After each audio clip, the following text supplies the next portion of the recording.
Okay, so let's practice this verse. Dharma projita kaitavatra paramo nirmitsaranam satam. Dharma projita kaitavotra paramo nirmatsaranam satam. Vedyam vastavam atra vastu sivadam tapatrayon. Vedyam vastavam atra vastu shivadam tapatrayomulanam. Srimad Bhagavate Mahamunikrite Kimva Parerishvaraha. Srimad Srimad Bhagavate Bhagavati Mahamuni Krite Kim va parer Maheshwara Ishvaraha. Sadyo Hridi Avarudhyate Atra Kritibihi Shushrushubistakshanat. Sadhyo Hruday Avarudhyate Atra Kritibhihi Shushrushubistakshanat.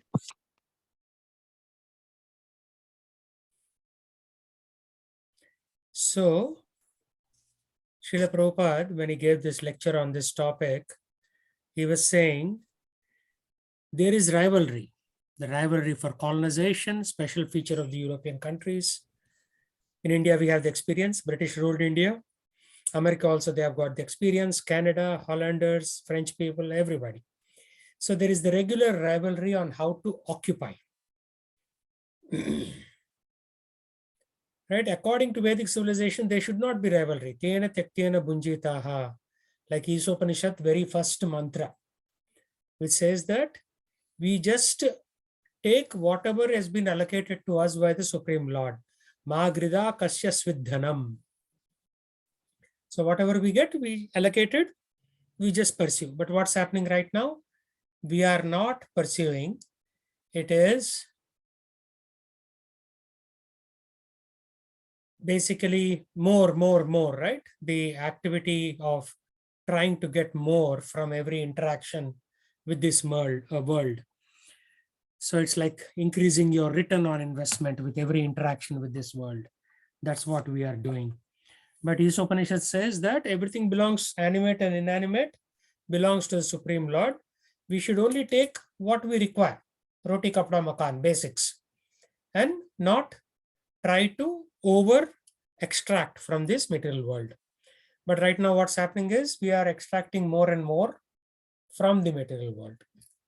So that is why this rivalry is coming.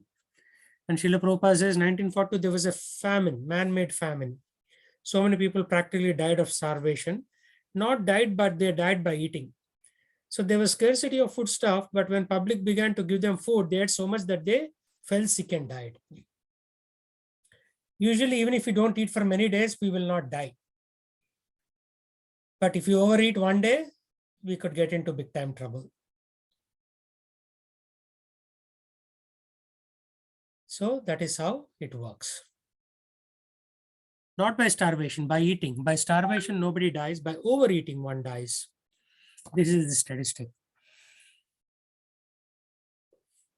The next death rate is for overeating. In America, is it not? So America has heart trouble. The next death rate is by overeating. And then Srila Prabhupada says, Krishna, the Supreme Person, Nityo Nityanam. So Krishna is the first person. We are all second, third, fourth, fifth, sixth, like that. Nityo Nityanam, Chetanas Chetananam, Eko Bahuda Vidadati Kaman. So Srila Prabhupada used to quote this verse many times, the Nityo Nityanam verse, because we are all persons. God is a person, he is person number one. Then everybody else is 2, 3, 4, 5, 6, like that.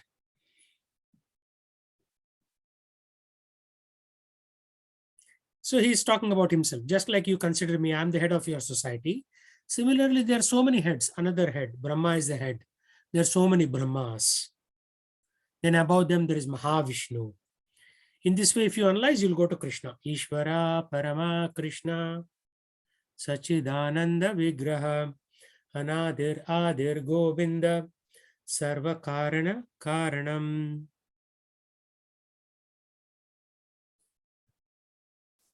So he has provided everyone's food. There is no problem. He means Krishna has provided. So some people think because there is overpopulation in the world, there is a problem, right? And then he gives the example of ducks.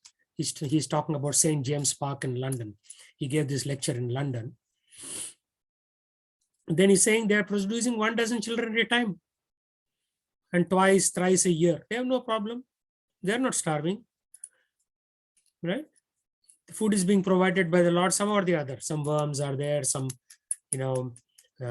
vegetables or some twigs are there. They're eating something or the other and they're surviving. So in the Katha Upanishad, that's the verse that we read earlier. Nityo nityanam chetanas chetananam eko bahunam vidadati kaman. So both of those two lines he split them out, but essentially they are all from Katha Upanishad. So he's saying Krishna is there. He's supplying food for everyone. There's no question of starvation. Then why should there be rivalry? And then he comes to the crux of this matter. Rivalry means I want to enjoy more sense gratification, right? Bigger house, bigger country, more facilities, right? That's what happened. Basically, a few thousand people from Europe came and they engaged in wars with the American Indians. They killed them and they occupied their country. And slowly more and more people came, more people were born here. That's how America got established. But this whole rivalry is, I want more sense gratification than you have. So therefore, I will take away your rights. So Prabhupada says that is rivalry. Otherwise, there's no question of rivalry. Everything is there, complete. And then again, he quotes the first verse of Isopanishad. Purnamada Purnamidam Purnat Purnamudachyate Purnat Purnaya Adaya Purnameva Vashishyate. This is the invocation mantra of Isopanishad. Purnam, he is complete. And from complete, if you take one more complete, it is still complete. This is transcendental mathematics. 1 minus 1 is equal to 1. 1 plus 1 is also equal to 1. Normally, if you have $100, you give $80 to somebody, you only have $20 left in your pocket. But here, you have $100, you give $100, $100 is still there. That is the definition of God. Right? He is Purnam, complete. And multiple complete universes come out of him, but still his completeness is not depleted. He is still complete, Purnam. So God's creation is perfect. There cannot be any imperfectness. Even there is overpopulation, God will supply food. Don't bother. He's telling his disciples.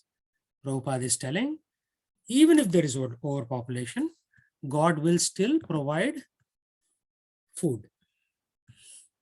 Then he goes on to say, but because we don't have faith in God, because we have forgotten God, we do not know what God is, we have created this economic problem. Otherwise, there's no problem.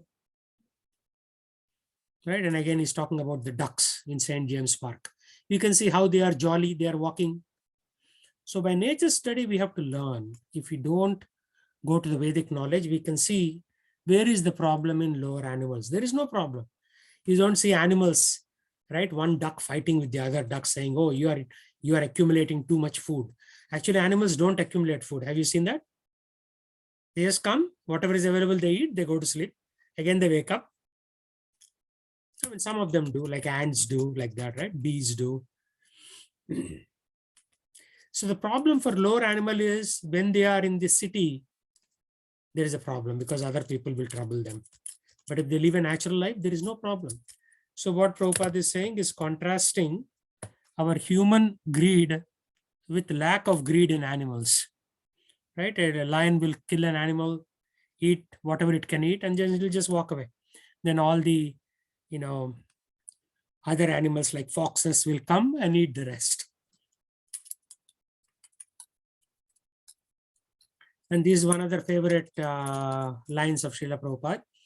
Tasyaiva heto prayete tako vido nalabhyate yad brahmatam uparadhaya.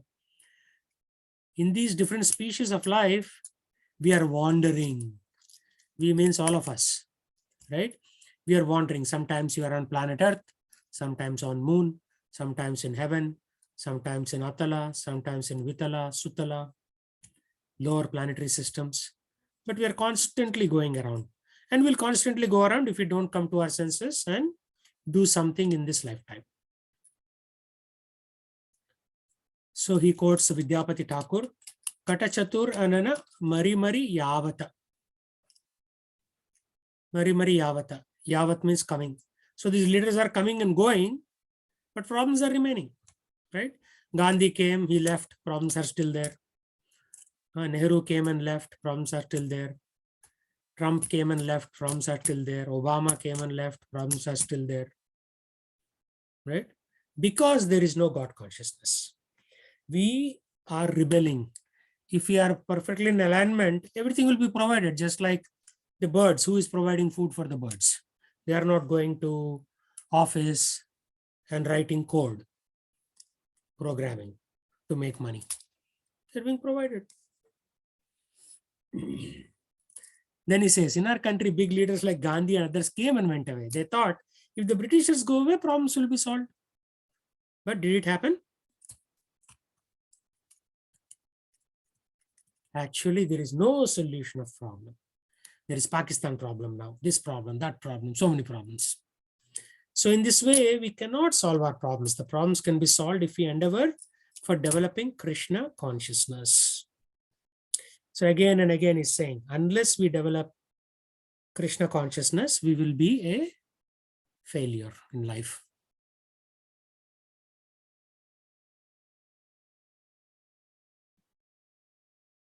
So now, formerly, now also there, those who are not atheists, when there are problems, they turn to God. They are called theists. Those who are atheists, they will not turn to God. So, Daiva, Asura. Daiva is theist, Asura is atheist. And chapter 17 is Daiva Asura Sampad Vibhaga Yoga in Bhagavad Gita. It gives you the description of who are the devatas and who are the demons. I know you are all forgotten because now we are in chapter 18. Chapter 17, ud gaya. Brain se ud gaya sab kuch. Like just like birds have flown. Huh? So the theist believes in God. Whenever he's distressed, whenever he's facing some problem, he turns to God. He says, God, save us. These people are called pious. When there are problems, they look towards God. Such a person is called pious. Sukritana means pious and Dushkritana means impious. So we are all trying to become Sukritana. We are not fully there yet. So it doesn't matter what religion you follow. See, Srila Prabhupada clearly says, because a lot of people are fighting this religion, that religion. The Muslims say the Muslim religion is the best. Christians say Christian religion is the best. And they are busy converting people. But problems remain. Why? Because they are converting half atheist from one religion to half atheist in the other religion. Nobody still knows the position of God. And this will keep on happening. And then he says, in your city, London, there are so many churches for sale. Why? Because people have become Dushkritana. There is a verse in Bhagavad Gita, anybody know? That has Dushkritana word in it. Anybody remember?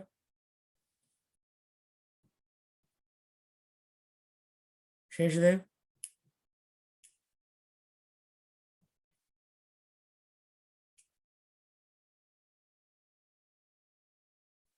Nobody knows? So you have to read Bhagavad Gita at least 15 times to remember these things. It's called Namam Drushkritana Muda Prapadyante Radhama. Dushkritana Muda Naradhama. No? There are 4 kinds of people who will never understand God. Then Asurim Chaiva. So Asuras means demons. Dushkritana means impious. Muda means fools, will not learn anything. Naradama, lowest of mankind. And demons. These 4 kinds of people will not surrender to Krishna. Krishna himself says, these 4 kinds of people, they do not surrender unto me. right? So that's why, historically you had Muslims attack India, so Muslims are villains. Then Christians came and did some problems, Christians are the villains. But nobody's God conscious. Neither Christians nor Muslims nor Hindus are God conscious, right? They're just like artificial upadhi means roles or labels. They have labels. I'm a Christian, you are a Muslim, he is a Hindu, but nobody's worrying about God. So Srila Prabhupada is saying people have become disinterested in religion. See this? Disinterested. And God at the present moment. Therefore, according to Bhagavad Gita, such persons are called Dushkritna. Means miscreants, engaged in sinful activities. Right? Just like every year they assemble 50,000 animals in Kathmandu in Nepal, and they take big axes and chop off their heads. And they say, Ma Kali will be very happy because we chopped off the heads. That's a Hindu country, Nepal. But what they are doing, they're killing animals. That's a sinful activity. So neither Durga is pleased nor Krishna is pleased. It's sinful, right? So it's not like sin is there only in Islam or only in Christianity. It's there in Hinduism also. So we have to become Sukritana. And then he quotes this verse. Namam druskritano muda prapadhyante naradhama. Namam druskritano muda prapadhyante naradhama. So if you go and search for this verse, this is 7.15. 4 types of people will not surrender to me, Krishna says. I think internet was invented so that we can learn Bhagavad Gita. All you have to do is right click and it will bring us to the right verse.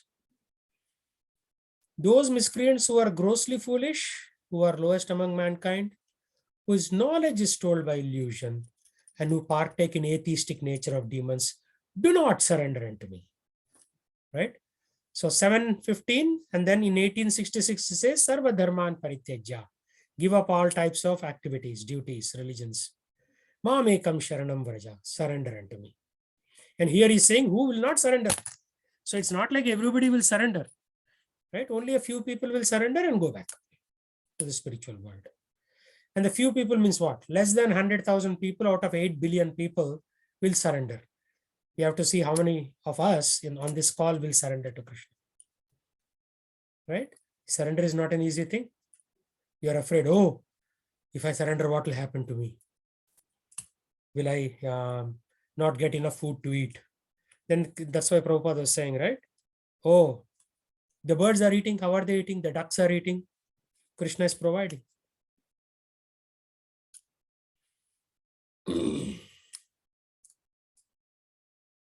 Then Srila Prabhupada in the purport he says, educated philosophers, scientists, businessmen, administrators, and all the leaders of ordinary men do not surrender to the lotus feet of Sri Krishna.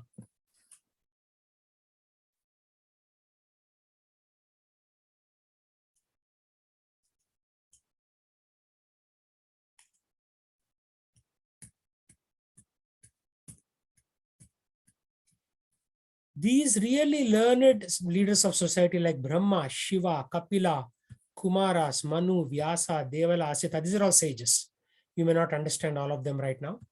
Maybe you will understand Ramanujacharya or Chaitanya Mahaprabhu. Or maybe you'll understand Vyasa Deva. But others are Brahma, maybe Shiva. Others are little less known.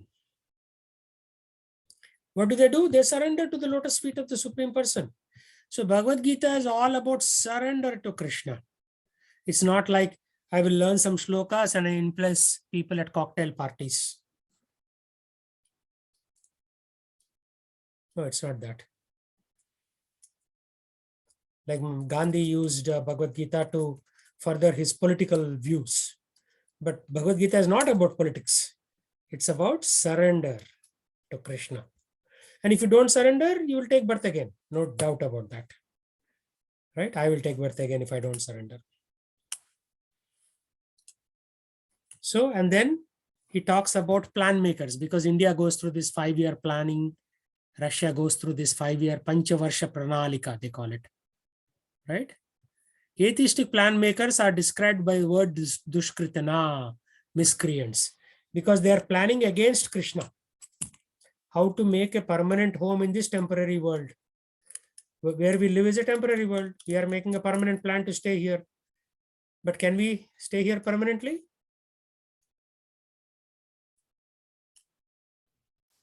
Yes? I mean, if you don't surrender, then you are going to be reborn again and again. So, Yeah. No, but even before that reborn, we are dead, right? mhm. So no matter, like, for example, Bill Gates has $124 million home on Mercer Island. 124 million 10 years ago. Maybe it is 250 million now. Okay. Mhm. So do you think he will not die? Yeah, of course he will die. He will die. So all our plans will be put an end through death. So Krishna says, Mrityu sarvascha haraschaham. Means as Mrityu, death, sarvas means everything, haras, I will take away. You may have a very beautiful home, it will be taken away, no doubt. You may have a very beautiful car, Tesla, with 2 wings, it will be taken away. I mean, it will still be here, but you will be taken away. You will be gone. Everything else will be here only. And you may say, oh, yeah, I'm working hard so that I can give my kids all this money. But they don't care about your money. Did we care? We left India. I mean, still my family house is there in Secunderabad and I'm here. Do I care about my parents' wealth? No. Same thing. Your kids will not care about your wealth. They'll just give it up and go somewhere else. So this foolishness that, oh, I'll earn money for my kids. No. You earn a little bit for retirement and then chant Hare Krishna. That's it. You cannot actually carry it with you. You cannot give it to somebody. It's like that. My grandfather's home is in Vijayawada, and I have not been to Vijayawada in 20 years. My father's home is in Hyderabad. I went this year, like 2021, just for maybe 3 days, 4 days. That's it. Right? So there are homes all over the country, all over the world, but you can only stay in your bedroom. That's it. You cannot live across the world. So we are making plans, but at the point of death, everything will be taken away. And especially COVID has come as a nice reminder. Every day I read on Wall Street Journal, some artist died at 48, some sportsman died at 45. Previously, at least people used to make it till 60. Now, 50 is the new 60. Originally 100 became 80, then it became 70. Now, if you read the newspapers, you will learn that most people are dying in 45 to 50, especially because of this COVID vaccine or the side effects. People are dying faster. Right? So, this should come as a wake-up call.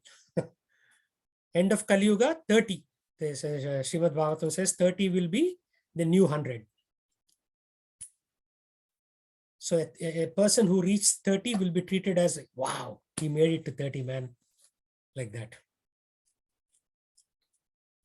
So why? Because the atheistic brain is improperly utilized in opposing the plan of the Supreme Lord.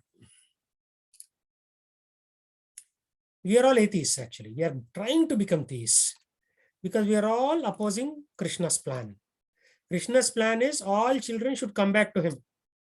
And we are saying, no, Redmond is very beautiful. Samamish is beautiful. I'll stay here. Krishna is saying, Are Baba, come. No, sir, you go. I will stay here. I like this place. I like the highway 5 or 520. Because we are opposing the plan. I mean, if you are serious, we should run towards Krishna. But we are atheists. I mean, partially theist, partially atheist. So we have to kill that atheistic tendency in our brain and get out of here. Right? Like Srila Prabhupada said, if you go to toilet, how long will you sit in the toilet? You quickly finish your business and you get out. So this material world is like a toilet, Srila Prabhupada said. You don't keep on, breathing the bad smell in a toilet, right, for a very long time. Same thing here. You don't stay in the material world very long. You have to get out. So, okay, I'll open it for discussion right now.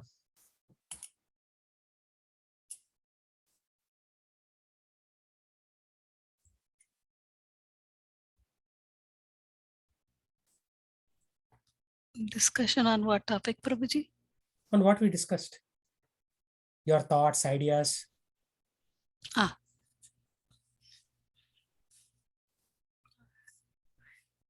mean, this is such a generic topic, and it feels simple, but yet very core to the whole thing, right? Mhm. So basically, again and again, what Gita is stressing is that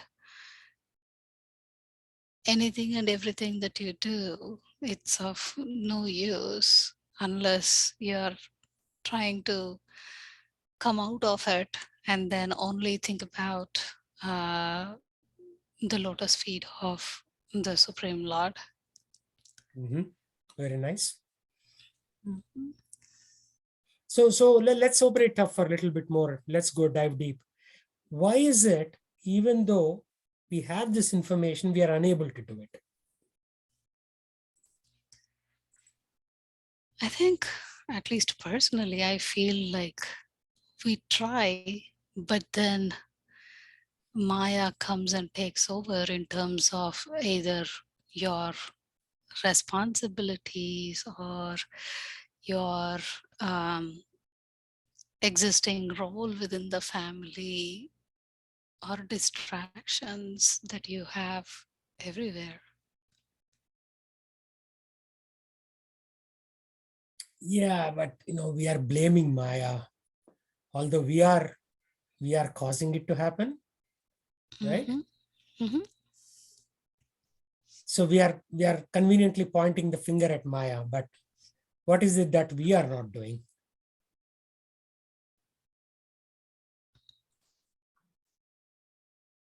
Hare Krishna Prabhu. Yes, go ahead. I think so. The biggest hurdle for advancement is discipline. And if we have the discipline, if we set up a discipline of doing a certain activity, which includes like, taking care of family or being a mom or running your work, as as well as a discipline to enlighten yourself or give yourself time to spiritually move forward, that that itself would put you in the correct path. So discipline, like, the biggest thing what I am doing is, like I said, when as an example from the group was, you don't get time to chant. You can always blame, oh yeah, the work is there, oh yeah, the kids are there and all of that stuff. But you can chant in the car while you're going to work. You can chant in the house before going to sleep. uh, it's a discipline. Yes, once I started putting myself in the discipline of doing things, I started doing things started happening. Ways show up, opportunities show up. That's what I feel. What else? mm, what else? Besides discipline, I'm taking that baby step of discipline first of all. I haven't taken any giant steps so far. Yes, besides that. Sorry. One thing I have, it is our greed to enjoy life and forget Lord.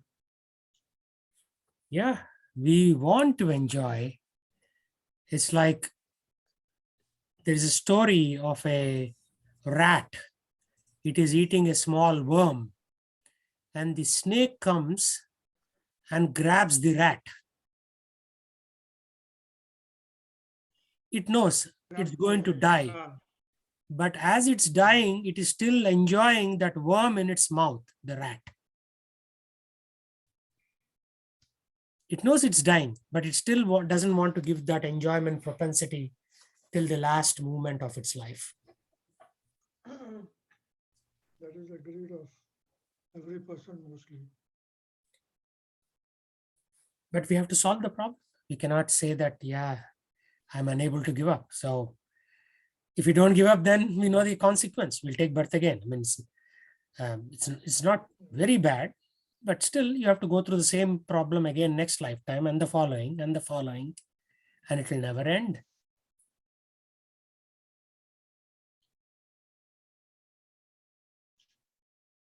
Yesterday, We know what somebody, is the- sorry, go ahead.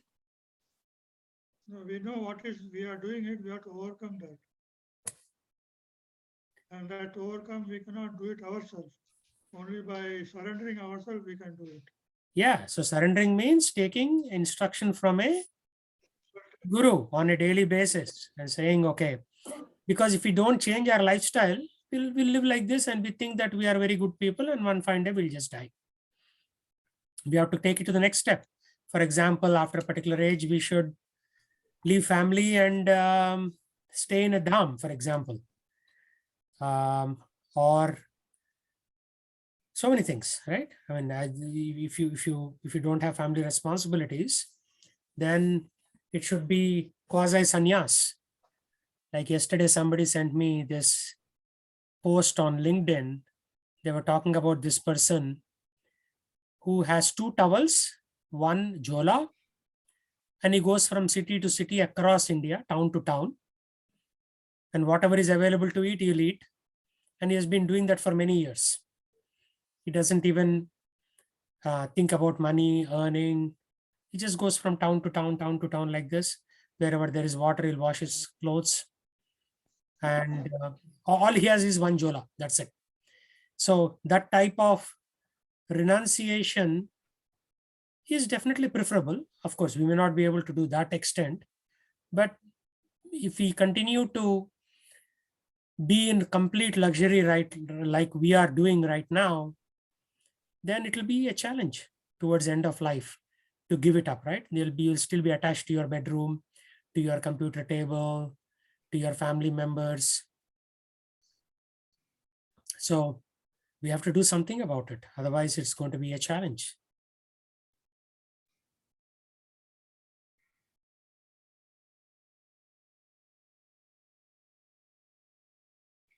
So what's the first stage of renunciation? Huh? How do you start renunciating? How do you prepare yourself Gradually, for? gradually, right? So if you are living in a 6-bedroom home, you move to a 3-bedroom home. If you are living in a 3, you move to a 1-bedroom home.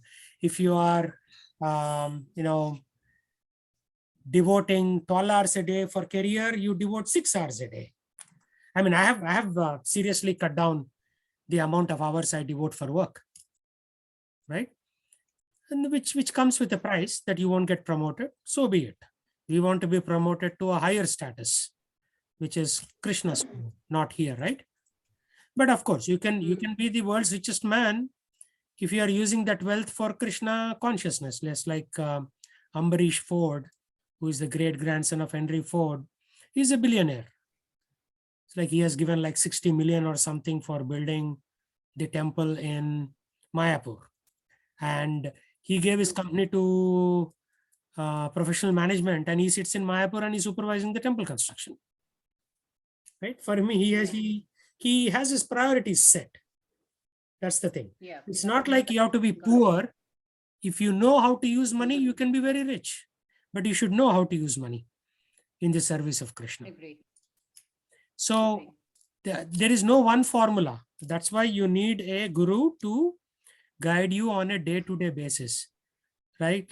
Like in some sampradayas, they say, Gurudev, I made 1 crore this year. So Guru will say, okay, you give 10 lakhs to this temple activity, right? 10%, 20%, whatever the case might be. But at least he's purifying his existence. But you should not do that till end of life. At end of life, you should like detach. Just like Janaka Maharaj, he gave his kingdom to his kids and he went to forest along with his guru. Guru came and said, okay, you have enjoyed too much. Now time to go to forest, Vanaprastha. He didn't say anything. He said, yes, Gurudev, give me some time. Next day, he distributed the property across his family members. And he said, okay, I'm following you now to the forest.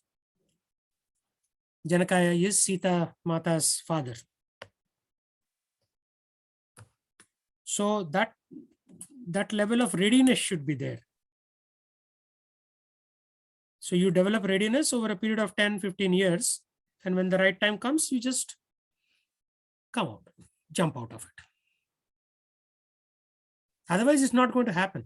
I mean, we'll keep on reading Bhagavad Gita page by page, and we'll still be here. That change in consciousness, and each one of us is different, right? For somebody, it may take 2 months. For somebody, it may take 20 years. I was talking to Arlas Maharaj the other day. There's one person who comes to the temple for the last 20 years. And I said, Maharaj, I've said, this was like a few years ago before he was a Maharaj, he was a Prabhu.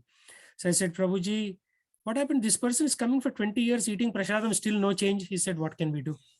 I mean, we are trying our best, giving him prasadam, giving him classes, lectures. But if he doesn't transform, what can we do? The message is there.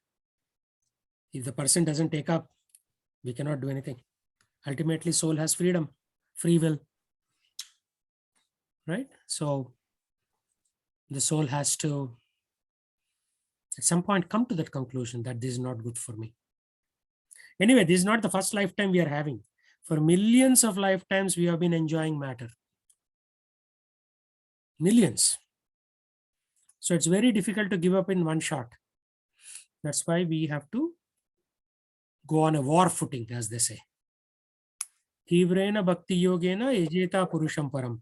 It has to be tivra, intense. Otherwise, in 2020, today is what, 2022, right? 2032 also we'll be talking about the same topic, nothing will happen. So, Prabhu, question. What is the first thing to renunciate? How do you know you're even going on the path? what is the first thing to know that you are renouncing? You will know. Yeah, what is the first Right? Do you have a TV at home? to renounce? Do you have a TV at home? Take a hammer and break the screen. I'm not joking. Like, or sell it away. Put it on eBay and sell it away. So renouncing means giving up things, right? Giving up your desire to enjoy this material world. But if you cannot do that, then you're not renouncing. Okay. You're only talking about it. So giving up the desire of enjoying the material world. Exactly. Okay. Giving up the desire. But concomitantly, in parallel, you enjoy Krishna conscious activities like making flowers for the Lord, developing a garden for him, working on a farm, buying Bhagavad Gita, distributing to friends. We talked about this, right? We'll start a class in your home for all of this Hindi community. And you said 2022, now 2022 is already here. So you have to do something about it, right? Things like that. Renunciation doesn't mean just everybody bears saffron and goes to the forest.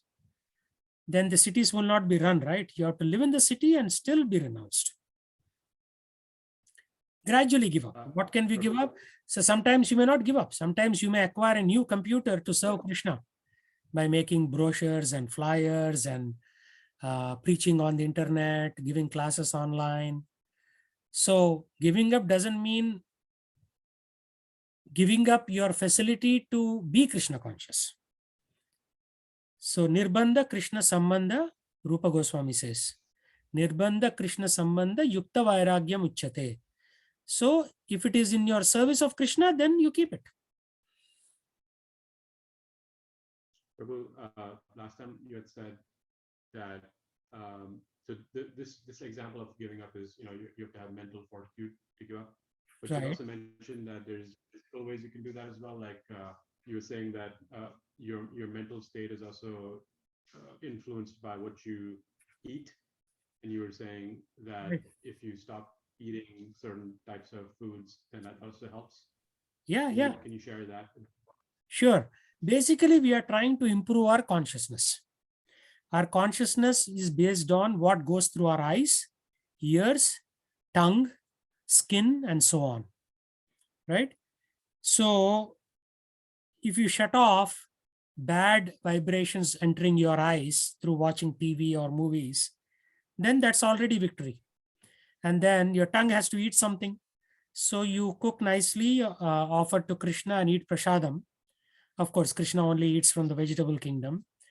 Then your consciousness is getting purified. By hearing classes from Srila Prabhupada like this, our consciousness is getting purified. So we have to, it's a multi-pronged strategy. From every angle, we have to purify ourselves. So by reading, by hearing, by eating prasadam, by watching devotional things, like you can go to YouTube and watch Kirtan, for example, or you can watch Badrinath Yatra or Jagannath Puri Rath Yatra. So that's not enjoyment. That is, you are understanding more and more about Krishna. Enjoyment means which has purposeless enjoyment, right? Just general topics. So by eating food which is prepared with the correct state of mind, so the cook's consciousness goes into the bhoga, you offer that to Krishna, it becomes prasadam, then you eat it.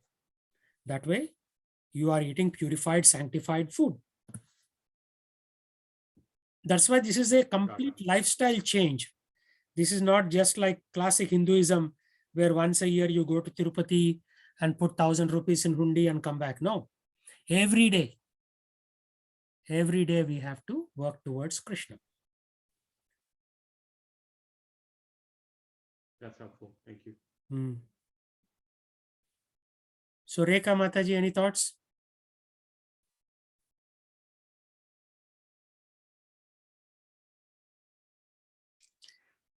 I mean, it's a little bit tough in terms of figuring out how do we control these things, because it's a big step. It's not just that you make that change for one time, right? So you have to stick to it.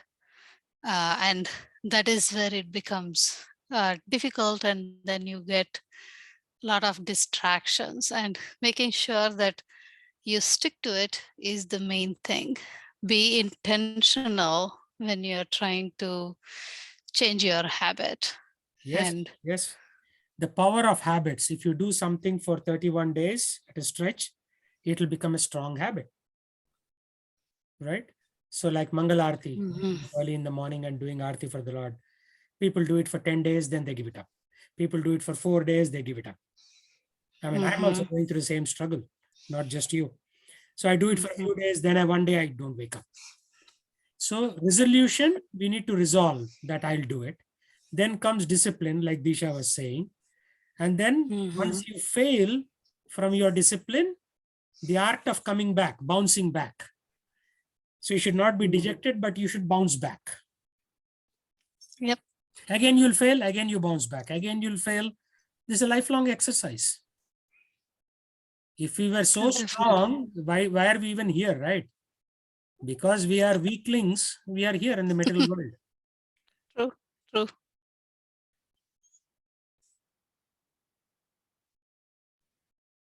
3/4 of the universal population is in the spiritual world. 1/4 is in the material world. Ekapada vibhuti, as they say. Right? So we are the weaklings. 3/4 are strong. They're already there in the spiritual world. Yeah. Prabhu, I have a question. Prabhu, two set of people. One cooks vegetarian food and offers bhoga to Lord Krishna. The other set of person also cooks the same food, but they don't offer. How do you find out the difference? What's happening between the two? Consciousness, right? So when you're offering it to Krishna, you are saying, Krishna, I made it with love. Please eat it. So your consciousness is getting purified. The food is getting purified, of course, because Krishna doesn't have to eat with his mouth. He will just glance at it, and that is sufficient. Yes. So your consciousness is improving, the food is improving. So when you eat that food, again, consciousness is improving. It's all only one thing. Move from material consciousness to spiritual consciousness. That's it. All these are techniques and tools. So somebody may say, how do I know if Krishna is eaten or not? That's none of our business. We offer it with love and we improve our consciousness. When the right time comes, he will eat.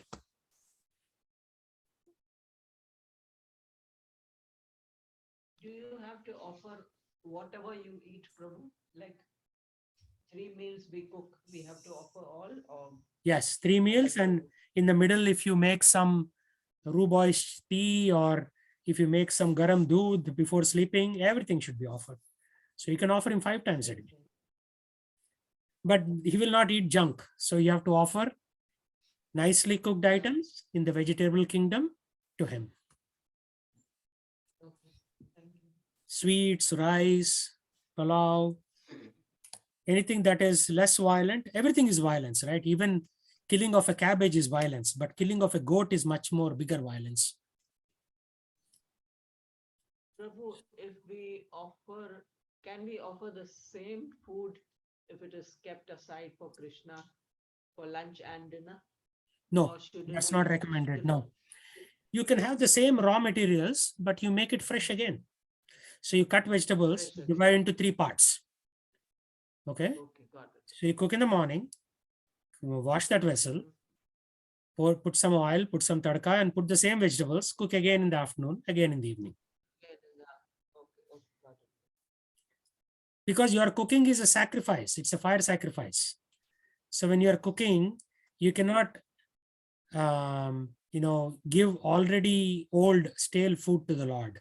You can eat stale food, but not to the Lord. Not, okay. You can save these 3 bowls and eat next day. But next day for the Lord, again, you have to cook 3 separate small items at least. Yeah, okay. And if nothing else, cook rice, put 1 spoon of dahi on it and some ghee, then offer it. But again, you're all talking about the practical small things. But Krishna is talking about big things. How to get rid of attachment of the material world. Yeah, These you're are talking just, about convenience. yeah. No, not correct. No, this is not convenience. This is a starting point, but we have to go beyond that. Got it. Yeah, this is starting point, right? Because to purify your consciousness, you have these eyes, sockets, ears, nostrils, mouth, and the skin. All these have to be controlled. To control them, you have to give sanctified food.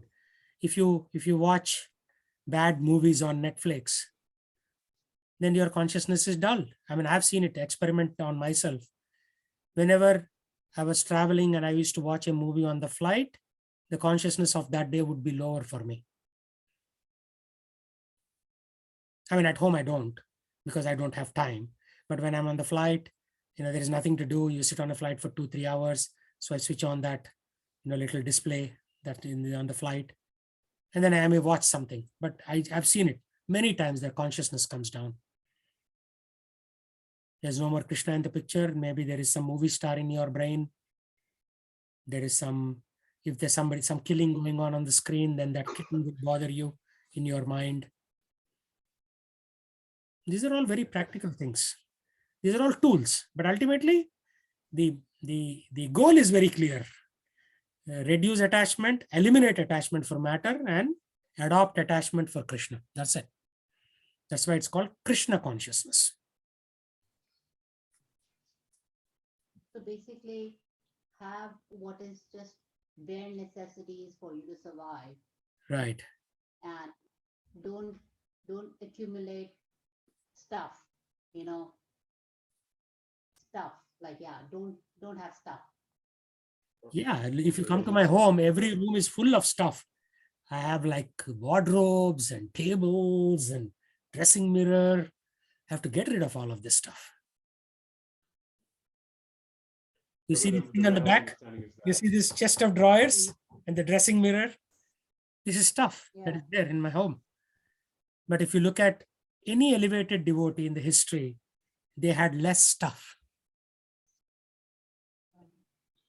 Prabhu, another way to think about that is you can have stuff as you know the bare minimum possible, but what stuff you have is for the sake of Krishna consciousness as well.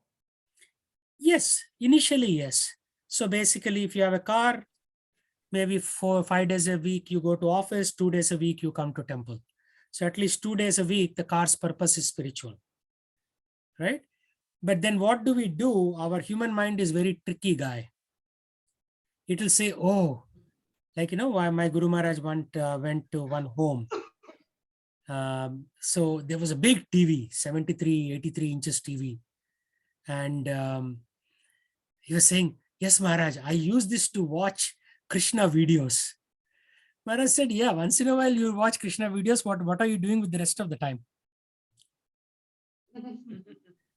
So then what we'll say, everything is for Krishna, skiing for Krishna. Then you'll say, yeah, I'm having beer for Krishna. I'm having chicken tikka masala for Krishna. And then the next thing you know is you have become an atheist. Because it's a very slippery slope. You start with good intention, it'll come down like that. Modern Hinduism is a distorted version of the original Vedic religion. So Prabhu, how do you prevent that slippery slope? What's the By constant hearing. By constant hearing from superior spiritual leaders. Like you can, every morning, Harilas Maharaj gives a class, 6 a.m. till 7 a.m. in the temple. It's on the VCC channel on YouTube. You can listen. Yesterday he got really mad.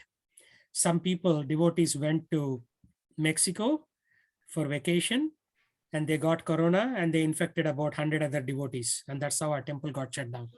He said a devotee should never do anything that will shut down the temple. And these people went, got the COVID and spread it to others. Now we have to shut down the temple. Right? So practical information is given in those kind of lectures. I'm also giving you some, but those are senior people, so they give you more intense examples. And of course, if you go to YouTube, you have so many ISKCON sannyasis who are giving lectures. My Guru Maharaj, Bhakti Vikas Swami Maharaj gives. Bhakti Charu Swami, who passed away with COVID last year, he has wonderful lectures. Indradumna Swami has wonderful lectures. Seek and you shall find. That's what Bible says. But first you should seek. If you seek, you'll find. So another way to think about it is that if your mind is wandering and if you're looking at a big TV and saying, I'm going to buy it because I'm going to watch Krishna videos, that's the slippery slope. So rather than go down that path, you're saying, if your mind is wandering, watch these videos because they have a lot of knowledge to get you back on track. Yes. Let me show you some of the videos. Let me share my screen again. Right? So Prabhu, if you can actually send a few links on these Maharajas, that would be really helpful. yeah, I will send it on our chat window. I mean, I used to do a lot of this sending, but most of the time people would gloss over it. So I stopped sending, but I will start again. All right. For example, Dwarkadish temple, right? This is not preaching or anything. This is some blogger who is talking about Dwarka. At least better than nothing, right? Or you could say, like I will show you my Guru Maharaj and other people's lectures. Bhakti Vikasa Swami, right? You see this? He has his own channel. Every day he posts one lecture. Every day. In Hindi, I think your parents know him. He comes to Dubai on occasion, right? And this is an amazing Prabhu. Bhakti Tirtha Swami, he is a Harvard graduate, African American. He gives lectures, very beautiful lectures, right? And then this Prabhupada is talking about how modern feminism destroyed, right? So there are so many things. Modern feminism is like do whatever comes to your mind. Here is Vaisheshika Prabhu from Silicon Valley. I have attended his lectures in San Jose Temple. Beautiful speaker, very eloquent speaker. Tamal Krishna Maharaj. My Guru Maharaj listens to his lectures. He passed away. He's a very powerful gentleman. Everybody, it's Tony Robbins. So